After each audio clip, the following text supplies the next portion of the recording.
ஞாயிற்றுக்கிழமை மத்தியானத்துக்கு என்ன பண்ணலான்னு யோசிச்சு கடைசியாக ஃபைனல் பண்ணது தான் இந்த மஷ்ரூம் பிரியாணி. ஆனால் அந்த மஷ்ரூம் பிரியாணி என்னோட கல்யாண வாழ்க்கை வரலாற்றிலேயே நான் இதுதான் தடவையாக பண்ண போகிறேன்.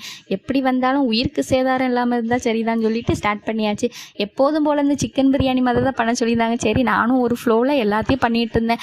எல்லாத்தையும் பண்ணி முடித்து கடைசியாக அரிசியும் போட்டு மூடி வச்சாச்சு.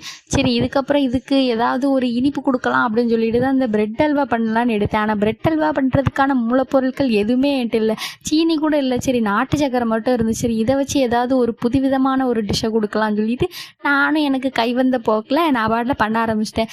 கடைசியில் பார்த்தா அது அல்வா மாதிரி இல்லாமல் கேசரி மாதிரியும் இல்லாமல் ரெண்டுக்கும் இடைப்பட்ட ஒரு விருந்தாளி மாதிரி இருந்துச்சு. சரி, இருந்துட்டு போ அப்படின்னு சொல்லி அதையும் விட்டுட்டு அப்புறம் கடைசியாக அந்த முட்டை அவியை போட்டு எடுத்தேன். அதில் ஒரு முட்டையை மட்டும் காப்பாற்றிட்டேன். ஒரு முட்டையை என்னால் காப்பாற்ற முடியல.